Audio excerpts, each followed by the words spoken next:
Hello friends, welcome to Roopa's food and lifestyle. ಇವತ್ತು ನಾನು ಬೆಲ್ಲ ಹಾಕಿ ಸೇಮಿಯಾ ಮತ್ತು ಸಬ್ಬಕ್ಕಿಯಲ್ಲಿ ಹೆಂಗೆ ಪಾಯಸ ಮಾಡೋದು ಅಂತ ಹೇಳ್ತೀನಿ. ಇದು ತುಂಬ ಟೇಸ್ಟ್ ಆಗಿರುತ್ತೆ. ಬೆಲ್ಲ ಹಾಕೋದ್ರಿಂದ ಹೆಲ್ತ್ಗೂ ಸಹ ತುಂಬ ಒಳ್ಳೆಯದು. ಇದನ್ನು ಮಾಡೋದು ತುಂಬ ಸುಲಭ. ಈಗ ಹೆಂಗೆ ಮಾಡೋದು ಅಂತ ನೋಡೋಕ್ಕೂ ಮೊದಲು ನನ್ನ ಚಾನಲ್ಗೆ ಇನ್ನೂ ಯಾರು ಸಬ್ಸ್ಕ್ರೈಬ್ ಆಗಿಲ್ಲೋ ಅವ್ರು ಸಬ್ಸ್ಕ್ರೈಬ್ ಆಗಿ ಅಂತ ಹೇಳ್ತಾ, ನೀವು ಮೊದಲಿಗೆ ಯಾವ ಪಾತ್ರೆಯಲ್ಲಿ ಮಾಡ್ತೀರೋ ಆ ಪಾತ್ರೆಗೆ 1 ಟೀ ಸ್ಪೂನ್ ಅಷ್ಟು ತುಪ್ಪವನ್ನು ಸೇರಿಸಿ, 2 ಸ್ಪೂನು ಒಣದ್ರಾಕ್ಷಿ ಮತ್ತು ಒಂದು 5 ರಿಂದ 6 ಗೋಡಂಬಿನ ಹಾಕಿ ಚೆನ್ನಾಗಿ ಫ್ರೈ ಮಾಡಿ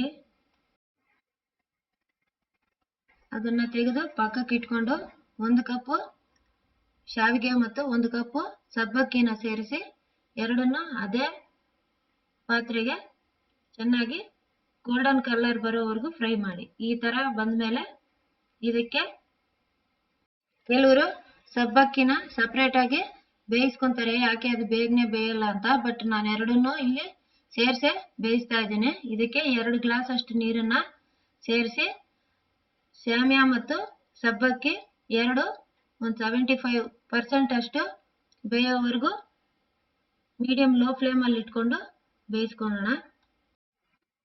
ಈಗ ಮತ್ತೊಂದು ಪಾತ್ರೆ ಇಟ್ಟು ಅದಕ್ಕೆ 1 ಕಪ್ ಅಷ್ಟು ಬೆಲ್ಲವನ್ನು ಸೇರಿಸಿ 1 ಸ್ಪೂನ್ ಅಷ್ಟು ನೀರನ್ನು ಹಾಕಿ ಅದನ್ನ ಬೆಲ್ಲ ಪೂರ್ತಿ ಕರಗೋವರೆಗೂ ಬಿಡಿ. ಅಷ್ಟೇ, ಅದೇನು ನಮಗೆ ಒಂದು ಕನ್ಸಿಸ್ಟೆನ್ಸಿ ಬರಬೇಕು ಅಂತ ಏನಿಲ್ಲ, ಜಸ್ಟ್ ಬೆಲ್ಲ ಕರಗಬೇಕಷ್ಟೇ. ನಮಗಿಲ್ಲೇ ಕರಗಿದ ತಕ್ಷಣ ಸ್ಟವ್ ಆಫ್ ಮಾಡಿಬಿಡಿ. ಈಗ ಸ್ಟವ್ ಆಫ್ ಮಾಡಿಬಿಟ್ಟು ಈ ಸಮಯದಲ್ಲಿ ನೋಡಿ ಫುಲ್ ಕರ್ಗೋಗಿದೆ. ನಮ್ಗೇನು ಅಂಟಂಟಾಗಿರ್ಬೇಕು ಅವೆಲ್ಲ ಏನಿಲ್ಲ, ಜಸ್ಟ್ ಬೆಲ್ಲ ಕರಗಿಸ್ಕೊಂತ ಇದೀವಿ ಅಷ್ಟೇ ನಾವಿಲ್ಲಿ. ಇಲ್ಲಿ ಶಾವಿಗೆ ಬೆಂದಿದೆ. ಸ್ವಲ್ಪ ಹೊತ್ತು 5 ನಿಮಿಷ ಮುಚ್ಚಳ ಮುಚ್ಚಿ ಸಬ್ಬಕ್ಕಿನೂ ಸಹ ಬೇಯಿಸ್ಕೊಳ್ಳೋಣ. ನೋಡಿ, ಈಗ ಈ ಸಮಯದಲ್ಲಿ ನಾವು ಬೆಲ್ಲನ ಕರಗಿಸ್ಕೊಂಡು ಇಟ್ಕೊಂಡಿದೀವಲ್ಲ ಅದನ್ನ ಒಂದು ಫಿಲ್ಟರ್ ತಗೊಂಡು ಈ ತರ ಹಾಕಿ, ಯಾಕಂದ್ರೆ ಕಲ್ಲು ಇದ್ರೆ ಅದರಲ್ಲಿ ಹೋಗುತ್ತೆ ಅಂತ. ಇದು ತುಂಬಾ ದೊಡ್ಡ ಪ್ರೋಸೆಸ್ ಏನಲ್ಲ, ಈಸಿನೇ, ನೋಡಕ್ ಹಂಗ ಅನಿಸ್ತಾ ಇದೆ ಅಷ್ಟೇ. ಫ್ರೈ ಮಾಡಿ ಇಟ್ಟುಕೊಂಡಿರುವಂತಹ ಗೋಡಂಬಿ ಮತ್ತು ದ್ರಾಕ್ಷಿಯನ್ನು ಸೇರಿಸಿ ಮತ್ತು ಕೆನೆ ಸಹಿತ ಗಟ್ಟಿಯಾದ ಹಾಲನ್ನ 1 ಕಪ್ ಸೇರಿಸ್ತಾ ಇದ್ದೀನಿ ನಾನು.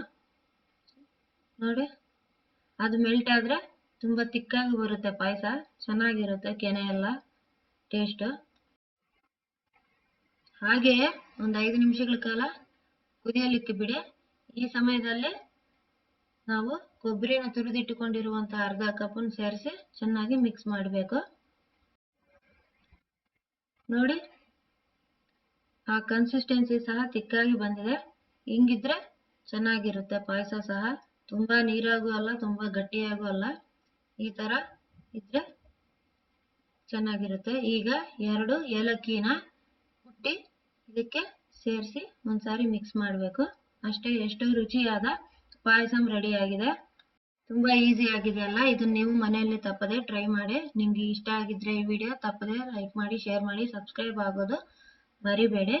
ನನ್ನ ಮುಂದಿನ ವಿಡಿಯೋದೊಂದಿಗೆ ನಿಮ್ಮ ಮುಂದೆ ಮತ್ತೆ ಬರ್ತೀನಿ. Thanks for watching. ಬಾಯ್.